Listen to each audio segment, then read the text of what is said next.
En nombre de la seguridad nacional,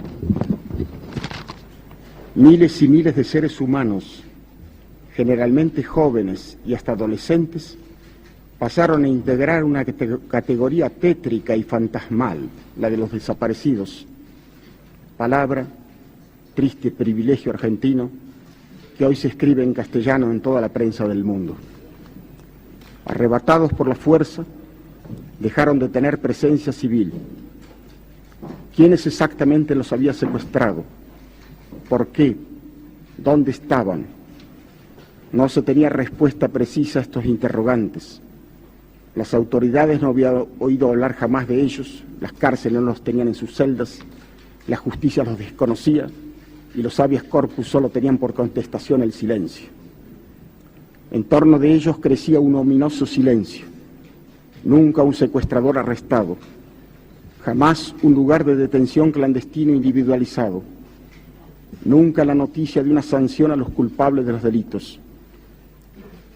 Así transcurrían días, semanas, meses, años de incertidumbre y dolor de padres, madres e hijos, todos pendientes de rumores, debatiéndose entre desesperadas expectativas, de gestiones innumerables e inútiles, de ruegos e influyentes, a oficiales de alguna fuerza armada que alguien les recomendaba, a obispos y capellanes, a comisarios. La respuesta era siempre negativa. En cuanto a la sociedad, iba arraigándose la idea de la desprotección, el oscuro temor de que cualquiera, por inocente que fuese, podía caer en aquella infinita casa de brujas, apoderándose de unos el miedo sobrecogedor y de otros una tendencia consciente e inconsciente a justificar el horror. Por algo será, se murmuraba en voz baja, como queriendo así propiciar a los terribles e inescrutables dioses, mirando como apestados a los hijos o padres del desaparecido. Sentimientos, sin embargo, vacilantes, porque se sabía de tantos que habían sido tragados por aquel abismo sin fondo, sin ser culpable de nada, porque la lucha contra los subversivos, con la tendencia que tiene toda clase de brujas o de endemoniados, se había convertido en una represión demencialmente generalizada, porque el epíteto de subversivo tenía un alcance tan vasto como imprevisible. En el delirio semántico todo era posible, desde gente que propiciaba una revolución social hasta adolescentes sensibles que iban a villas miserias para ayudar a sus moradores. Todos caían en la redada. Dirigentes sindicales que luchaban por una simple mejora de salarios, muchachos que habían sido miembros de un centro estudiantil, periodistas que no eran adictos a la dictadura, psicólogos y sociólogos, jóvenes pacifistas, monjas y sacerdotes que habían llevado las enseñanzas de Cristo a barriadas miserables, y amigos de cualquiera de ellos, y amigos de esos amigos, gente que había sido denunciada por venganza personal o por secuestrados bajo tortura, en su mayoría inocentes de terrorismo, y ni siquiera de pertenecer a los cuadros combatientes de la guerrilla, porque estos presentaban batalla y morían en el enfrentamiento o se suicidaban antes de entregarse, y pocos llegaban vivos a manos de los represores. Desde el momento del secuestro, la víctima perdía todos los derechos, privada de toda comunicación con el mundo exterior, confinada en lugares desconocidos, sometido a suplicios infernales, ignorante de su destino mediato e inmediato, susceptible de ser arrojado al río o al mar, o reducido a cenizas. Seres que sin embargo no eran cosas, sino que conservaban atributos de la criatura humana, la sensibilidad para el tormento, la memoria de su madre o de su hijo o de su mujer, la infinita vergüenza por la violación en público. Seres no solo poseídos por esa infinita angustia y ese supremo pavor, sino, y quizá por eso mismo, guardando en algún rincón de su alma alguna descabellada esperanza. Con tristeza, con dolor, hemos cumplido la misión que nos encomendó en su momento el presidente constitucional de la República. Esa labor fue muy ardua, porque debimos recomponer un tenebroso rompecabezas, después de muchos años de producidos los hechos, cuando se habían borrado deliberadamente todos los rastros, se habían quemado toda la documentación y hasta se había demolido edificios. Hemos tenido que basarnos, pues, en las denuncias de los familiares, en las declaraciones de aquellos que pudieron salir del infierno y aún en los testimonios de represores que por oscuras motivaciones se acercaron a nosotros para decir lo que sabían. Fuimos acusados de no propiciar la reconciliación nacional, de activar los odios y resentimientos, de impedir el olvido. Pero no es así. No estamos movidos por el resentimiento ni por el espíritu de venganza. Solo pedimos la verdad y la justicia, tal como por otra parte las han pedido las iglesias de distintas confesiones, entendiendo que no podrá haber reconciliación sino después del arrepentimiento de los culpables y de una justicia que se fundamente en la verdad, porque si no, debería echarse por tierra la trascendente misión que el Poder Judicial tiene en toda comunidad civilizada. Las grandes calamidades son siempre aleccionadoras, y sin duda el más terrible drama que en toda su historia sufrió la nación durante el período que duró la dictadura militar, iniciada en marzo de 1976, servirá para hacernos comprender que únicamente la democracia es capaz de preservar a un pueblo de semejante horror, que sólo ella puede mantener y salvar los sagrados y esenciales derechos de la criatura humana. Únicamente así podremos estar seguros de que nunca más en nuestra patria se repetirán hechos que nos han hecho trágicamente famosos en el mundo civilizado.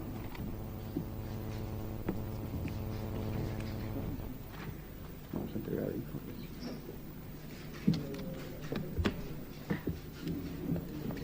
Aquí le vamos a entregar, señor presidente, el informe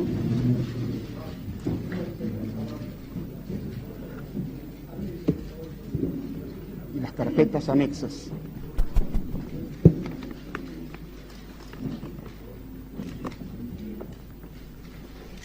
Debo recordar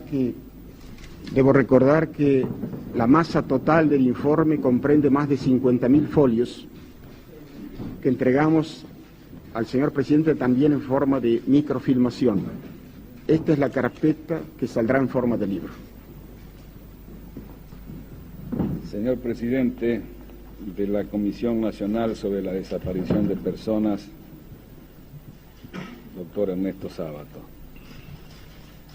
Señoras, señores, en nombre del Poder Ejecutivo de la Nación, y estoy seguro que digo bien en nombre del pueblo argentino, quiero expresarle el agradecimiento de todos. Necesitábamos sin duda de la tarea que ustedes han realizado. Sabemos que ha significado para ustedes un esfuerzo físico tremendo, pero nos consta que por encima de ese esfuerzo han tenido ustedes que superar algo que es mucho más fuerte. Han tenido que superar el agobio del dolor con el que se han encontrado a través de todos estos días de tan intenso trabajo. El país necesitaba en consecuencia este ejemplo de ustedes, así como necesita saber la verdad acerca de lo que pasó. Porque sobre la base de la mentira o de la oscuridad no podemos construir la unión nacional. Y solamente sobre la base de la verdad y de la justicia es que podemos encontrarnos en la reconciliación, tomados, ¿por qué no?, de la mano de la bondad. Yo creo que lo que ustedes han hecho ya ha entrado en la historia de nuestro país. Constituye un aporte fundamental para que de aquí en adelante los argentinos sepamos cabalmente, por lo menos, cuál es el camino que jamás deberemos transitar en el futuro, para que nunca más el odio, para que nunca más la violencia perturbe, conmueva y degrade a la sociedad argentina. Yo sé muy bien que no todos van a estar conformes. Sé muy bien que es algo que sucede permanentemente a quienes actúan y pretenden actuar en el marco de la ley, en el marco del Estado de Derecho, con un sentido de justicia y no como una forma de venganza. Seguramente haya quienes de una parte y de otra parte levanten sus voces reclamando otro tipo de acción, pero tengo la más absoluta convicción de que la enorme mayoría de los argentinos está en estos momentos agradeciéndoles el esfuerzo, y tengo también la seguridad que en el futuro nuestros hijos recordarán los nombres de cada uno de ustedes, porque a través de este esfuerzo y con el ejemplo han señalado, al mismo tiempo que el camino que no debía tomarse, también un ejemplo para cada uno en cuanto a la necesidad de asumir responsabilidades, que es la forma de participación que reclama la democracia. Ustedes han aceptado esa participación y la han aceptado en una situación límite. Ustedes han transitado estos meses duros y difíciles cumpliendo con nobleza una obligación de ciudadanos que está más próxima del heroísmo que del esfuerzo. De modo que reitero en este sentido el agradecimiento del Poder Ejecutivo y el reconocimiento que estoy convencido el pueblo argentino les está brindando en estos momentos. Vamos a tomar debida nota de todo lo que nos han traído. Va a actuar como corresponde en la Argentina la justicia, a través del debido proceso, en el marco del Estado de Derecho, y vamos a encontrar seguramente con la misma inquietud, con la misma apelación de carácter espiritual que ustedes permanentemente han puesto de manifiesto, vamos a encontrar los argentinos la paz que estamos reclamando.